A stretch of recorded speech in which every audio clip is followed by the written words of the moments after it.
Hey y'all, you ever thought about why we vocalize prayer?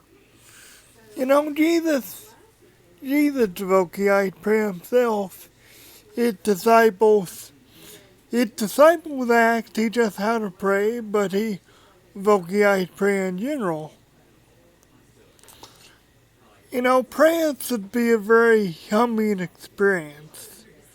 It, I say should be because take a look at Matthew 6:5 through 8. Well, yes, through a Jesus warned of something. Um, Matthew 6:5. And when you pray, you shall not be like hypocrites, for they love to pray standing in synagogues and on the corners of streets, and they may be seen by men. Authority, I say to you, they have their reward. Their reward is in fear. Their reward is not in heaven because they love the attention of the fifth so much. They love the attention of others, even though that's only temporary. And I mean, I'm not saying even if you know it's temporary, it can be gratifying. But that's what you need to watch out for, because it can be overly gratifying and overly stimulating to have someone say, "Hey, they're proud of you," or "You're a great person," or "You're so wise," or something like that. It can be easy to fall into that trap. But what we need to remember is people aren't arbiters and purveyors of wisdom. God is.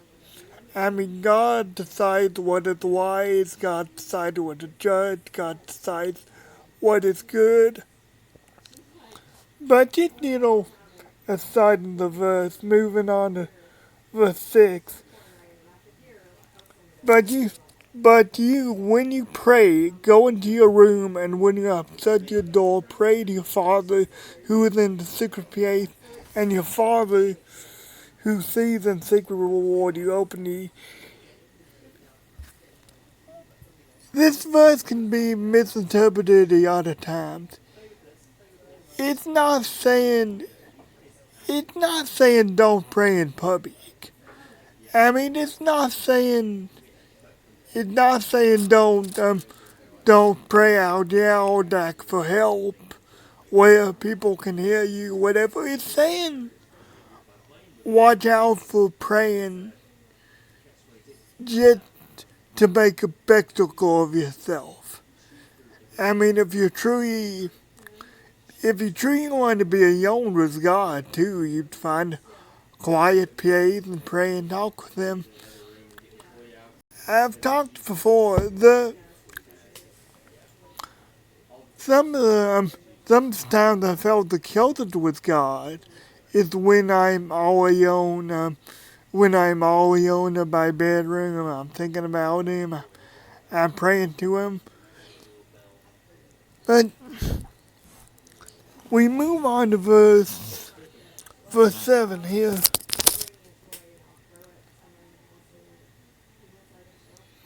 Well, we see He will reward you openly if you're faithful, in your prayer life. The second part of verse 6, we see He sees the secret, He sees the struggle, and He'll reward you for being faithful.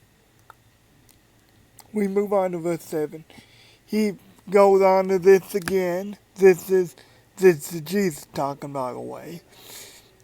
And when you pray, do not use He goes into this again because it's so important. And when you pray, do not use vain repetitions as heathens do, for they think that they will be heard for their many words. Don't use empty words. It's not saying don't be educated, don't use educated words. There's a difference between educated words and empty words. I mean, people think, oh, you use overly spiritual language, or you're a pastor and you use overly spiritual language, you might be self-killed to God or whatever. No, speak in a common tongue. I mean, like I say, there's nothing wrong with speaking to God educated you. I don't even know if that's the word, that's all how educated I am. But, but yeah, saying just watch out for empty words, watch out for I mean, it doesn't specifically use the language, but basically like chanting, watch out for just mindless repetition that you hear other people do. I mean, because you think they're more spiritual than you are, when everyone, everyone really has the same opportunity to reach the same level of spirituality if they work for it. Well, we see in verse 8, and this is what I want to hit on. Therefore, do not be like them, for your Father knows your need, knows the thing you have need of before you ask Him. Then why do we pray? I mean, if He knows what we want, I mean, why do we pray? Like I mentioned, prayer can be a very humbling experience. I mean, especially for someone like me, people like me.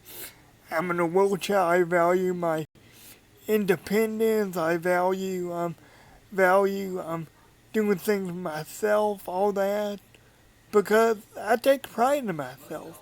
Now there's a difference between pride and prideful, which we can talk about another day. But I take pride in myself, so I don't like asking for help. But sometimes I do need to, and it's sometimes frustrating because it's sometimes in the most basic of things I think after the fact that was so easy. You should have done that. You should have done that easier for yourself. But I'm reminded also, well, the most basic need for humans is breathing, and we do that subconsciously. We do that with God's breath of life. So we can't even do the most basic of basic things on our own. I mean, we need God to do it for us, to breathe life into our lungs. And I think I've talked about this before too. It's like my mom saying, well, well, I like making you popcorn, but if you don't ask me, then I won't know about it. I won't know that. I'm paraphrasing a bit, but won't know of the faith you have in me to make it if you don't vocalize it. If you don't act that of me, it's the same basic principle as God. I mean, if we don't ask God for stuff, and we think just and yeah, we just think this verse saying, "Oh, God knows everything anyway. you don't need to spend any time in prayer. You don't need to spend any time with Him." No, I would have died. Me and my brother would have died when we were babies if it wasn't for the prayer of my mom and my family. God knew what was wrong, but He wanted them to show faithfulness. He wanted them to show trust in Him. He wanted them to maybe humble and undignify themselves a little bit, as David did with the dancing. I would become even more undignified than this. Prayer can be undignified. Prayer can be undignified because you're talking to someone who you can't see physically. And you will be mocked, you'll be ridiculed, you'll be paid on a metaphorical bike for that. and maybe even a physical bike, but for sure you would be paid on a metaphorical mocking post for that. But prayer is so important because at the end of the day, I can say the praise of man is temporary, what man thinks of you is temporary, but God and your word to God and His word to you, they act forever in His mind. Guys, you may not be ready yet. You may not be even pray or anything like that. But I encourage you, just give it a chance, give it a try. I mean, sometimes we just need to do that. That's what a heap of faith is. And yeah, I beat CSU has said this. Would you really, like, basically, would you really want to risk it? What he said was, if I'm wrong, then I've wasted my life, but if they're wrong, they've wasted their eternity. I mean, would you really want to risk your salvation on something so trivial as looking either undignified, which God called us to look anyway? Guys, I love you, God bless you, and I'll see you next week.